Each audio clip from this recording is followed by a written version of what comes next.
Last year, I reviewed the MSI Stealth 14, and it was a great little gaming laptop with some good looks. But it was being held back by its hot-running Intel CPU and reflective display. Well, today I'm reviewing its bigger brother, the MSI Stealth A16. And with an AMD HX370 and those same good looks, it's quite promising. So did MSI finally make the perfect gaming laptop? Let's find out. And please like and subscribe if you like these type of videos. From the outside, it looks very stealthy. So the Stealth 16 finally lives up to its name, unlike the Stealth 14. It's got a fully black body with minimal branding and no crazy RGB on the outside. And this body is a full mix of aluminum and magnesium. It feels like an incredibly sturdy block of metal, which is essentially what it is. It is on the heavier side for a laptop, but this is to be expected from a powerful gaming-oriented device. It really sits in between a thin and light and a gaming laptop in terms of its size. Because it's not thin, but it's also not as thick as the average gaming laptop. In short, this thing is built like a tank, but still looks nice and sleek.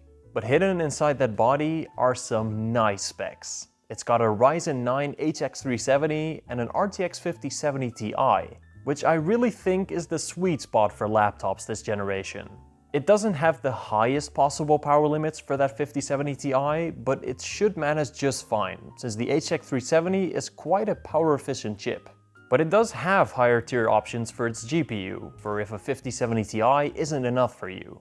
I'm curious to see how it'll perform with this combo compared to other laptops. In terms of its port selection, it's got basically everything you need, except for any kind of SD card reader. It does only have one USB-C 4.0 port on the right side, and I really wish it had an additional one on the left side as well. But this year, MSI finally made their own charging connector. It's pretty good and sturdy and stays in place nicely. This would have been awesome if the charging port wasn't on the right side of the laptop. You know, where you put your mouse? There is not a single good reason to put it there. Like, none at all. Maybe MSI just hates right-handed people, you know, like 90% of the Earth's population. It really escapes me why they thought this was a good idea. Anyways, the charger it comes with is a bit generic and on the larger side, but that's to be expected on a gaming laptop. It can also be charged through USB-C though, so smaller bricks are an option for if you're moving around a lot. Now onto the keyboard. Just like the Stealth 14, it has a gorgeous per-key RGB backlight. Its software does work through SteelSeries, so it is another app you have to have on your laptop. But per key means you can have basically any kind of lighting combination you can imagine, which looks really cool. Unfortunately, you cannot turn the backlight brightness up or down with any kind of function key, which is weird because they could have easily fit those buttons on here, but it still looks very pretty. Here's what the keys themselves sound like.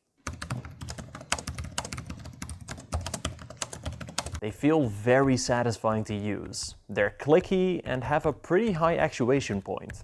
This keyboard also has full-size arrow keys on the bottom, which is really nice. And it also has a numpad on the side, which quite some people will be happy with. Below the keyboard is also a fingerprint scanner, so if you want to log in a little quicker, it's pretty handy. The only other thing I don't like about this keyboard is that it only has an FN key on the right side. They opted to go for a longer control key instead of an extra FN key on the left, which I guess is okay, but I myself do find it to be a bit annoying. Now just below that we find the trackpad. It isn't super big, but definitely big enough. It's made of glass, so it feels nice and premium. And it's got a satisfying but still very quiet click. Also, this trackpad is really responsive, like noticeably more snappy than other brands, which feels very nice to use. I don't have much else to say about it. It's simply a great trackpad. Now onto the display. On paper, this thing is simply amazing.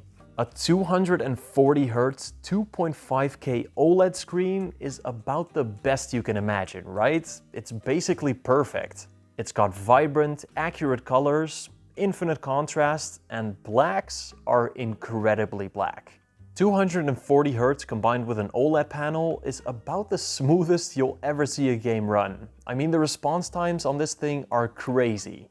And 1600p at 16 inches is very sharp, so you're never gonna see any pixels in actual use. It also gets plenty bright at around 500 nits, which should be more than enough for even outside use. But I say should because unfortunately this display is incredibly reflective. If you're gonna use it outside, near a window, or basically near any light source, you're gonna see reflections on the screen. And this is really unfortunate, because there are laptops that have great anti-reflective layers for OLED displays. But the Stealth A16 is not one of them. As for its hinge, it actually goes back more than 180 degrees, which is pretty rare on gaming laptops. And it's also nice and tight, so it doesn't wobble much and feels pretty great to open and close with one hand. Now, I'm pretty curious about this thing's speakers, because from the outside, it looks like they gave these things quite a bit of space. So how do they sound?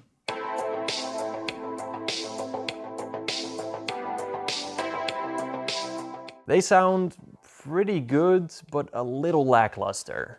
They get decently loud and do have very nice clarity, but they're definitely missing bass. And with all this advertising about speakers on it and having a dedicated audio app pre-installed, I did expect a lot more.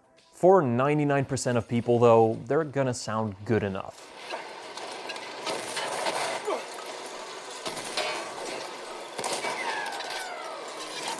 Its webcam is okay. It's only 1080p at 30 FPS, so nothing impressive, and the image looks a little soft. The microphone is nice and clear though. It's a bit tinny, but both of these should be more than good enough for web conferences and such. Alright, now for the most important part, performance. The Stealth A16 does have the specs to perform really well, so how does it do with the power limits and the cooling that it has? Well, in Cinebench R23, that HX370 performed just great. With high single and multi-core scores, it sits at the top with other gaming laptops of this generation. And in 3D Mark TimeSpy, it performed very well. Even with a wattage limit of 105 watts, it got a nice high graphics score.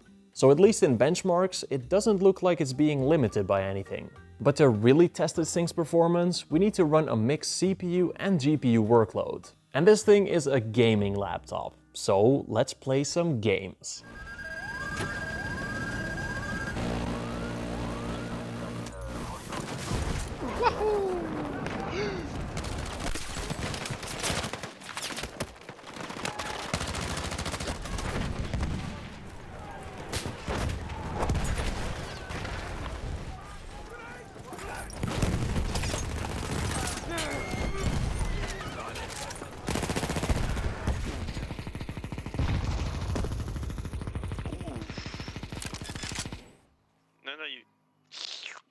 Paco, you are teaching. The last one.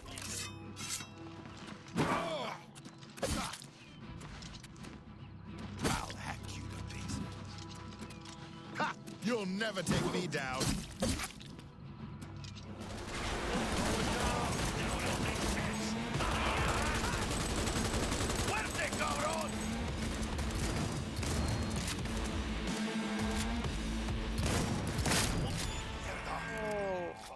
What did you do, man?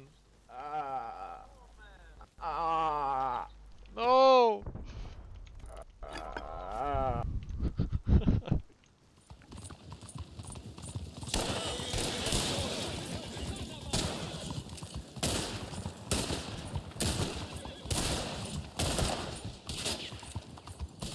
And as we saw, the Stealth A16 can play games really well. It got high frame rates in every single game, be it CPU or GPU intensive, and even at its native resolution of 2560 by 1600p. I expected it to do a little worse because of its lower power limits on the GPU, but it did perfectly fine. Laptop GPUs almost never reach those power limits anyways, since the CPU needs to steal a little bit of power from them. But as we saw from other laptops with the same chip, the HX370 is incredibly power efficient. So I guess that 5070 Ti got plenty of power. So be it CPU-intensive apps or GPU-intensive games, you can definitely run them on this thing. But what about its thermals? A lot of power means a lot of heat. So how does its cooling system handle all of that? Well, it did wonderfully. The CPU never went higher than 86 degrees Celsius in heavy games, which is very good for a laptop CPU. And the GPU stayed comfortably below 76 degrees, which again is basically unheard of in laptop GPUs. Now you might be thinking, it's gotta be limiting itself to achieve those numbers, right? Well, again, no. The GPU consistently stayed between 100 and 105 watts at all times, which is exactly what its power limit advertises. Most gaming laptops with higher power limits than that don't even reach 105 watts, so this is really impressive. But what about its fan noise?